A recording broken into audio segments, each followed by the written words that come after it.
My husband would like to be I'm Jana Derby, and I am the interim education curator over the next several months here at the Ulrich Museum. So we will be seeing more of each other, at least on Wednesday mornings, and hopefully at other events as well. I am going to turn this over to our first artist and let him tell the story of how the exhibition downstairs in the Ulrich Underground came to be. Go ahead, Randy. I have a lit microphone.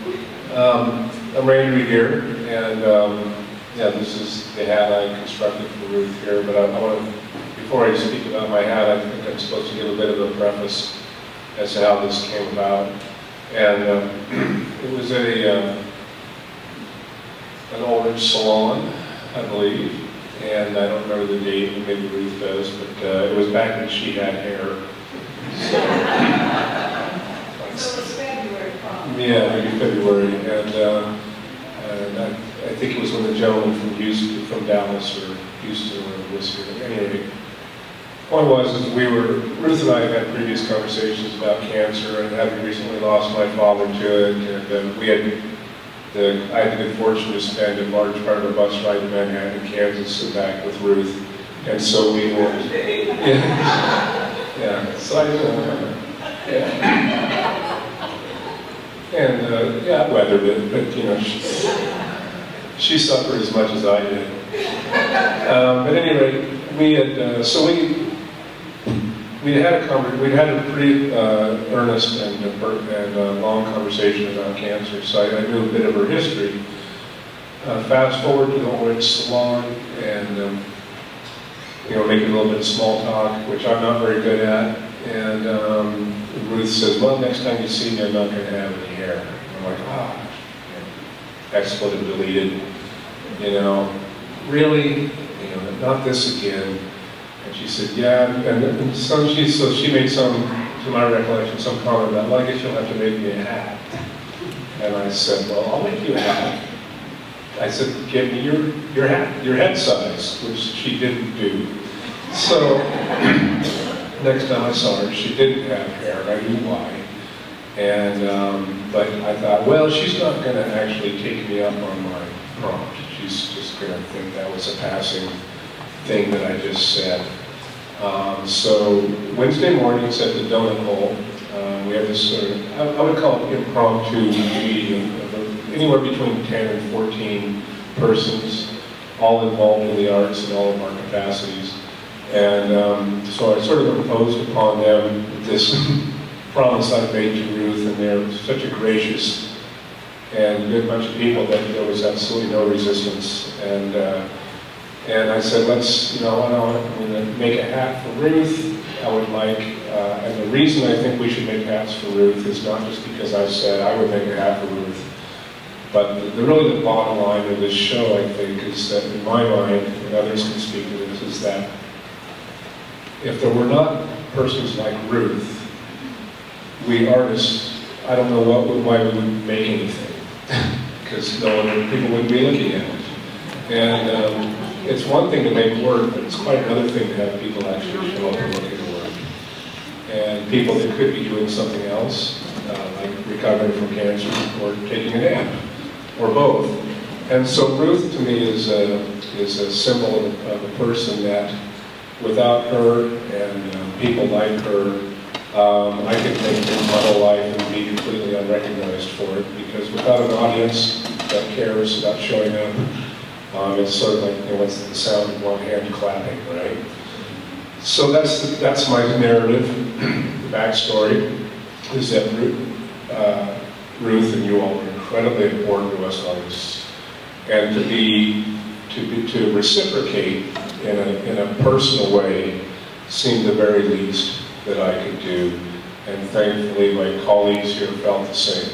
And then it wasn't my idea to contact Jack Kellogg, Hatman Jack. I didn't know, and someone else put that on the table. Do you guys recall who brought up Jack?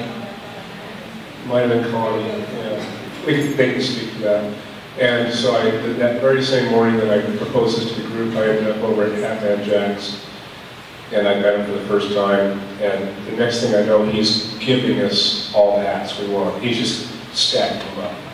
And they were sized. He knew Ruth's head size. It's a long oval. Long oval. You can see it pretty clearly. It's like, oh. Yeah. Well, I think that has a nice sound too. So anyway, enough of that. And so Jack just, incredibly generous, earnest, into it, and that's how it all started. So then we all went our own directions, and that's what we'll show you now. So briefly, I think excuse me. The sort of historicity of this piece is probably obvious if you've ever been to a museum. And I think the reason that I went with this aesthetic largely had to do with a number of years ago when I first was in one of the art museums in Chicago. I saw this Asian armor and mid-century or medieval Asian armor. I was just struck by the artistry of the helmets and the garb. And I've always liked, ever since I was a kid, I've liked medieval things and that sort of aesthetic. I also work a lot with, almost exclusively with found objects, a lot of aluminum. So this is a lampshade and a lid off of I think both of those pieces I bought at Values and Douglas over time. And and then the ribbons are from the yard aircraft, so that's all Wichita parts. And then I wanted to do something that referenced both chainmail and also her golden locks. So that's what the chains are, and sort of a reference to her hair, and also the sense of the whole thing being a sense of protecting her from harm. And then the other thing that I wanted to incorporate is her relationship with her wonderful husband Scott, how powerful that is, and how inspiring that is to my wife and I. And so the little gold locket, if you look closely, has Scott's photo, which I took off of his Facebook page. So, this whole thing is really all, about Facebook. Ancient history of Facebook. And finally, I would urge you to look closely. I'm not going to tell you what it says, because I'd rather you look for yourself. The chain that runs from the heart to the little spire on top, there's a little ring that hooks over that spire, and that's engraved with the word. And I would prefer that you just look for that yourself. And that's my story. So.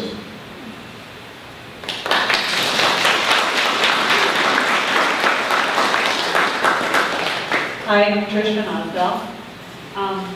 Most of my work is mixed media. I work with all materials. I do sculpture work, so I was really excited to do this hat for her. And she's such a vibrant person that I had lots of ideas. But when I think about hats, I think about a really glamorous period in history, in fashion, and old movies. So I was thinking, it kind of got me thinking about old movies, foreign movies, about Italy, Sophia Loren, just things like that. So I would draw on fountains, things of art, statues. So this is a wishing well for Ruth, for all of our wishes for her. She's been so important to our group and to our community. So that's my story.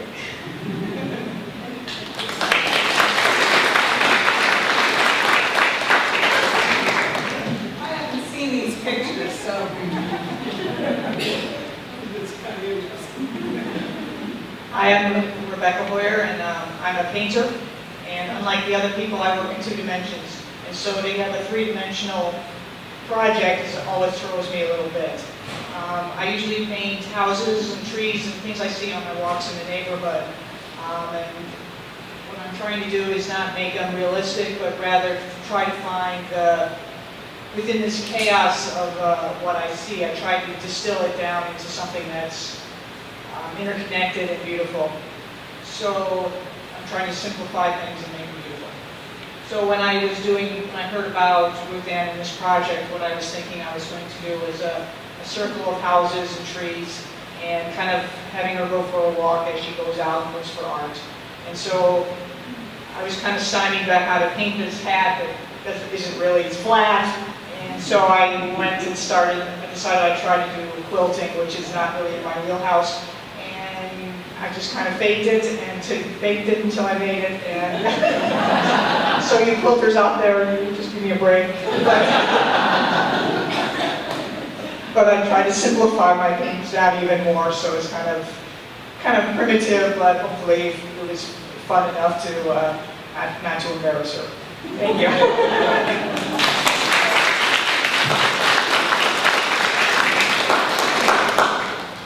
My name is Connie Arnett. I am a bronze artist, but I work with a lot of mixed media also.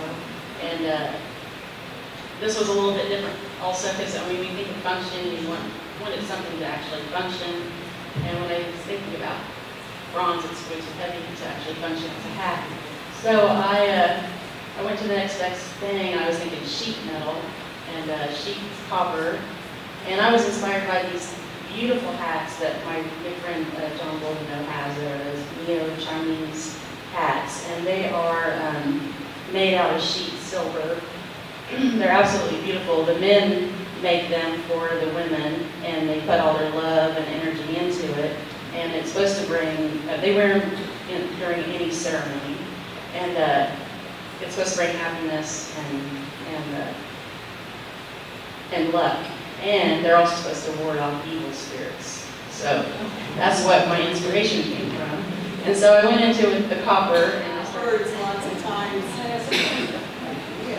Good job. Thank you, Kurt.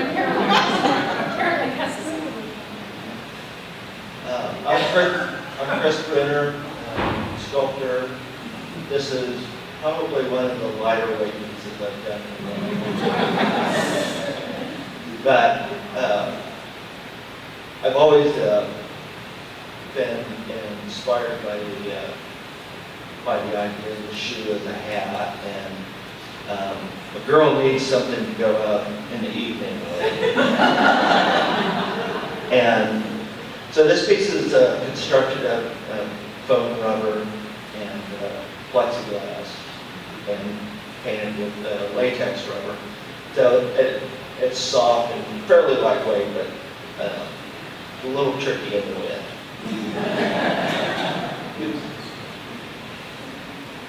I think that's right.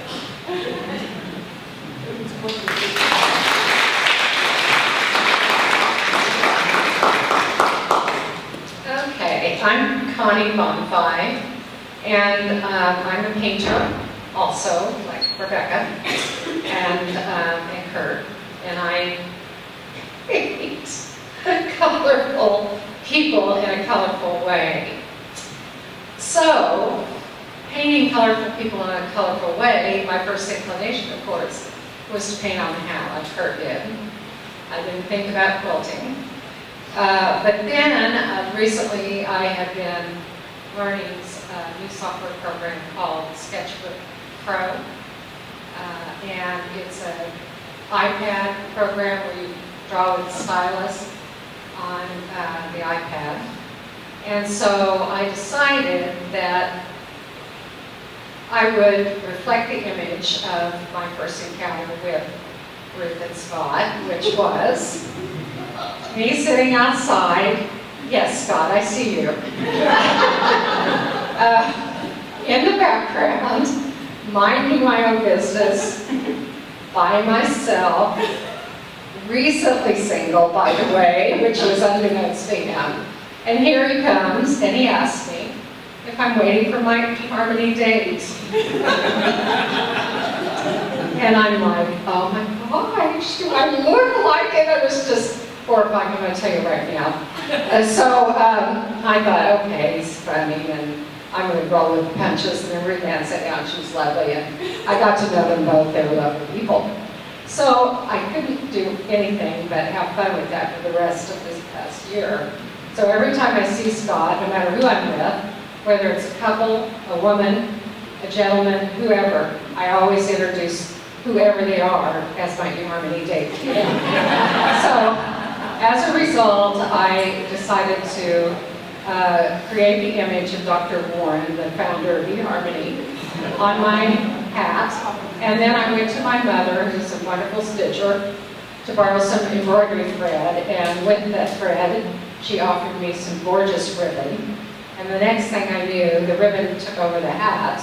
And my first intention was to also have a series of miniature paintings of my own on there, but instead I went also to Facebook and found wedding pictures and anniversary pictures of Ruth and Scott, and so Ruth Ann and Scott became the stars on the ribbon, my mother's ribbon, and there's a few embroidery stitches around Dr. Warren, who is saying that Ruth has found her one and only eHarmony date, Scott.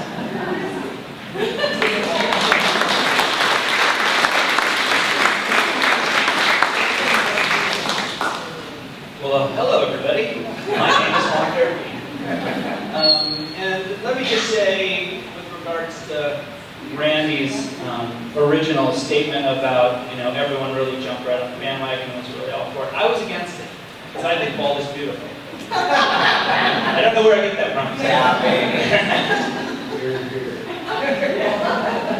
so you got a little fan club.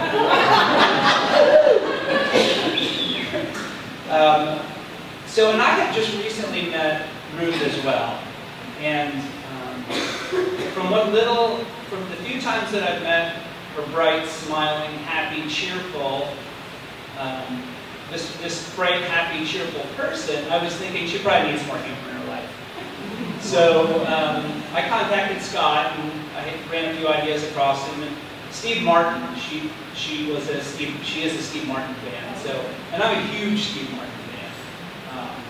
And I had been listening to, and I still do actually, one of his performances that's recorded, and it's called Let's Get Small. And so it's like an hour long. There's a lot of material in there. And so that's what this hat was from. It was directly derived from that listening. And all of those pieces, there's actually one more element. Inside the cover, there's actually a picture of him. And he has the rabbit ears. He has the arrow through the head. And he even has the Groucho glasses with nose without any eyelashes or mustache on it. The one element that I couldn't figure out was there's a balloon animal. Balloon that's wrapped up in him. So, but laughter is the best medicine. So it felt like that was the really, at least for me, because I really enjoy humor as well. So, and I really enjoyed it. So thank you, Ruth, and good luck. Thank you.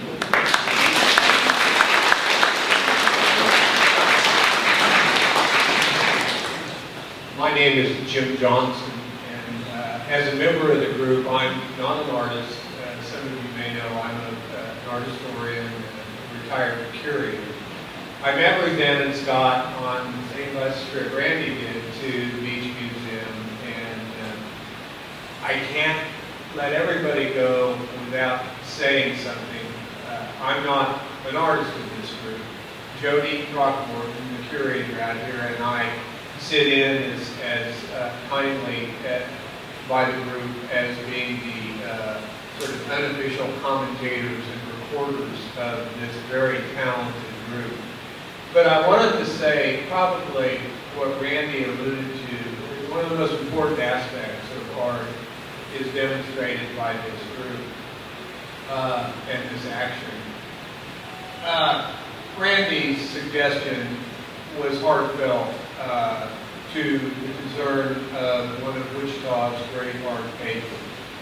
And 12 really talented people stepped up and worked very hard to present their heartfelt feelings to her and their art.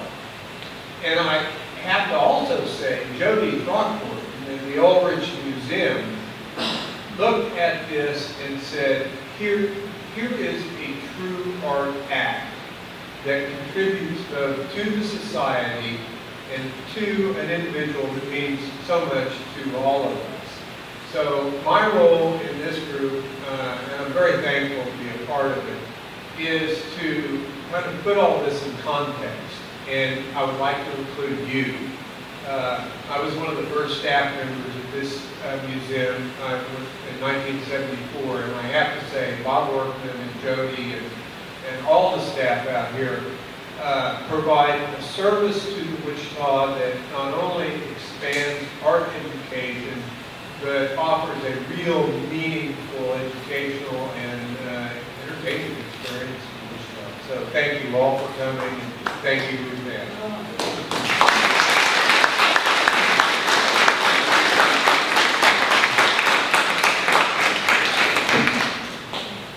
I have a question for you all. And I like to We're not taking questions. Thank you, good night. And I like to think of myself as a groupie, so, you know. But I was wondering if you could talk a bit about how your group formed, and also maybe what meeting together every Wednesday as a group of artists means to you. How's that number, Randy? I mean, we gotta start that way. That's what we're doing. Age first. Oh, and for the record, we've been trying to get rid of Jim and Jody for. They just keep showing up. We change times and dates, and nothing works. Jim and Jody are the law, and we have to have law. Just briefly, there were Jim and Jody. One of the things that fascinates me, just for a moment, if I could just digress a bit, and not really about Jim, and I'm getting to know Jody. Jim is the eyes and ears of the entire art history of Wichita that has preceded my moving here. And if it weren't for Jim, I don't think I would know very little, because I wouldn't go seek it. This man knows, incredibly blessed to have his knowledge. The fact that he has a memory is astounding, because I don't have one, and I'm deeply envious of people with hair and memories. So, good for you, Jim. Yeah. Jody, too. Yeah. So back to the question about how this originated. It was pretty, this originated very, without any real forethought, very organically, and the person that originated, this sort of group that began, some of the people are even here today. So, but essentially, my studio is one door, or a couple doors west of the donut hole, and began, if it has an origin, it would have been that John or Nat and I started meeting for coffee on Wednesday mornings to talk about theology and beliefs lost, or in my case, or beliefs held in his to a degree, and as we're both artists, it always came back to art. The conversations always came, and Connie would come in, and at some point it grew by one, and then it grew by, sort of became rather exponential, but sort of reached a point where it's just as many people as we could fit around two tables. And so we really take over a big chunk of that. But yeah, it just sort of happened. It just sort of like, maybe it's sort of like wild dog packs form, you know? A couple of them find something to eat pretty soon, and the other ones show up. If the word gets out, is meaningful conversations about why we're artists, and why are we doing this, when we could be doing other things, maybe be more comfortable or less whatever. But we are all artists, or involved in the arts, in the case of Jim and Jody, for by choice. Nobody told us we had to do this. And so we have that in common. And since we have that in common, our conversations tend to be earnest, if not a lot. And there's plenty of humor and irreverence, but really, we do hold I really do believe this group would still be meeting if we didn't hold each other accountable. Why we're doing this, and how we're going to get to next, what are we going to do to get to next Wednesday and the Wednesday after that? Because that really is the reality of the art world, is getting every week staying the course and believing that what we're doing is worth doing, when it's really not a cultural norm even. And but we think it's of value. That's why people like Ruth and you all are so important to us, because there are people that tell us that too. Not just ourselves, which would be like lunacy, I think, if I just heard myself telling you that, I wouldn't believe it. So this group, we ask each other difficult questions, we challenge each other to stay the course. There's not a lot, if I would speak for myself specifically here, if I feel like I'm sort of wandering off track or something, I know that there's always, sometimes it's not even something said, I can be like really getting off track with where my best intentions are, and I can see a look on someone's face and realize that I sort of pull myself up and go, wait a minute, that's not what I'm here for, this is not what I'm about. And you really, you can't buy that with money. So I'm incredibly fortunate that there are 10 or 12 people that care enough about the arts and about being serious about it and humorous about it, that once a week we take the time to actually sit down and kind of gut it out. And that's how I think that's how it's attracted us, the people, to it. And I think it's holding its own because that matters to all of us who are going to be there and pass it on. Ditto.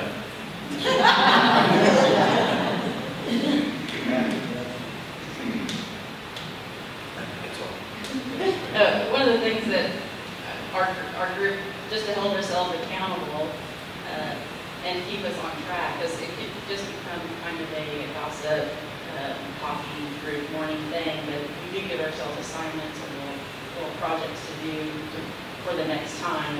It could be something really simple like just make a 40-minute project. So, and that's kind of how the assignments or the project kind of came about. And they come organically too, so just like whatever you feel like you need to work on. So. I'm never short of words, but I'm a long-time arts administrator and arts educator and painter, but I would like to just briefly talk about the value of groups to artists in general. As with writers who have a very solitary career, you can spend a lot of time alone in your studio making art. And a few years ago, Connie was part of the other Connie was part of a leadership corps with a group called Artists Inc. And it's very similar to a class that Jill Miller is teaching here at WSU. And there's also a graduate course that Robert Book teaches to MFA students that talks about how to leverage arts as a career, how to be a business person, how to be an entrepreneur as an artist. And so several of us, quite a few of us that are including Jana, were part of that. And one of the big tasks that we were given when we left the class was to find a group. And Rebecca and I sort of tried to do that with Jana, and we didn't quite get it going. And so one day when Randy asked me to bring something by the group that I made, I just begged to stay because I thought, surely one of them will show up, and this will be the group that I need to feel like I have a home in Wichita that is really meaningful to me. And they all show up, and it has been. It's incredibly rewarding, incredibly rewarding.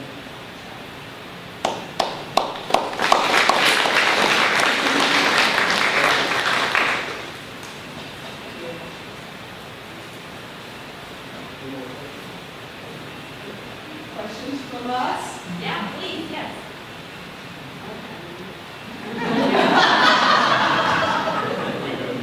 Let's get back to work then.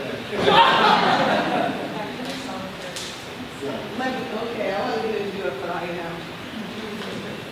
Which doesn't surprise anybody, I know, but She's a teacher. I'm a teacher. Once a teacher, always a teacher. And it's this has just been such a glorious way of getting closer to these artists too. It's one of the things that I've gotten from it, besides beautiful hats and lots of public notoriety and lots of different publications and different things, is that it gave me license to come talk to you guys too. When you're an observer of the art or an appreciator of the art, sometimes you're just not like, I don't know anything about this, but I like it, so that's been fun, and I thank you guys for this, but also for the neatness of getting to visit with you even more. And I also want to say a plug for the Ulrich Art Museum. There's a video out that I did for the Ulrich that you can find on their website, on the Ulrich website. But art for me is so healing, and this has been a place of healing. You're surrounded, yes, there it is. That's when I had hair. That's what Ruth was like with hair. And I will have hair again. In fact, it's coming, gosh darn it, and it's gray again. How come it didn't come back blonde? But the Ulrich has things that are completely free all the time.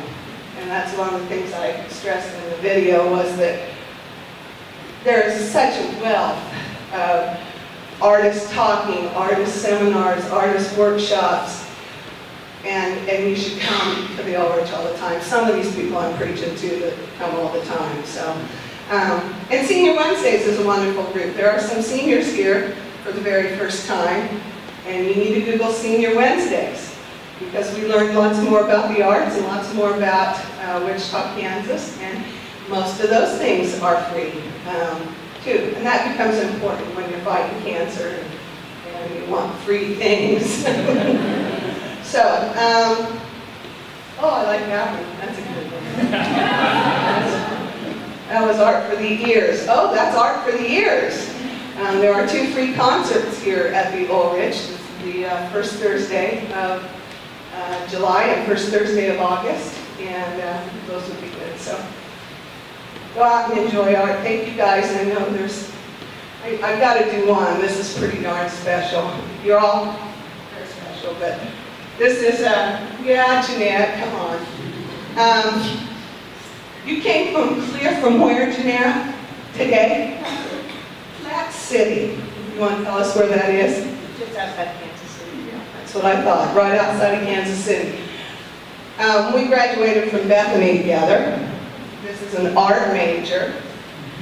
And some of the people have heard the story of the hat and Coronado Heights and posing for, no, just those 2 people, but now I'm telling now everybody. Yes, you know what happens in, Gotta tell the story. I thought what happens at Coronado. well, most of it should. Coronado Heights is a wonderful, wonderful place near Lindsborg, and if you haven't made that trip, you should do that one. And Jeanette needed models. Yeah. And supposedly it was going to be, I would be covered up. Well, I had a hat, and I was, yes, and so hats go back a ways. And then I was getting, I think, tonsils or wisdom teeth or something out, and in comes a person who happened to be Jeanette's sister that I didn't know, and she says, I know you. I have a picture of you hanging on my, Jennifer had on my wall, and we still don't know where the picture is. So. The circle of life. Okay, enough. What else? Thank you guys so much.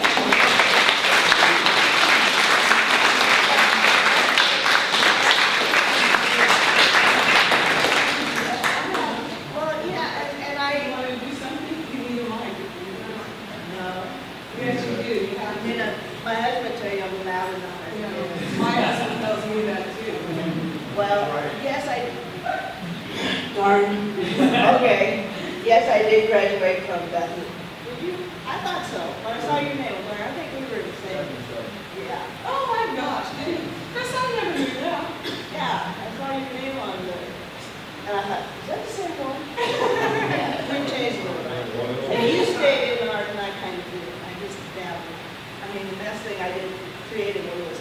children, so. But now that I am home, and I am home on a disability because of a chemical exposure. I'm sorry, if I'd known you were coming, I wouldn't have worn perfume. Well, I always come prepared. So I'm ready when it gets bad. But what I do now is, and I call it, because what I have is sometimes referred to as an invisible illness. If you went through your hair, it's kind of, cancer can be an invisible illness. And so what I have been doing in the creative field, because I have to have something to do, is making what I refer to as invisible art. I think once you're an artist, you're always an artist too. You know? Or maybe you are crazy, that's why They're crazy. Cool, thank you, Jeanette. Thanks. Do you know what is next Senior Wednesday? I do, I thought I'd mention it to everyone. Thank you, Ruth. Well, thank you everybody for coming this morning. Next month, third Wednesday of the month again at 10 a.m., we have Lisa Solomon, who is a Oakland, California-based artist who is doing our artist in residency in the month of July. It should be very interesting. I think there are some doilies and some French knots involved. So I hope you all can make it. Thank you for coming.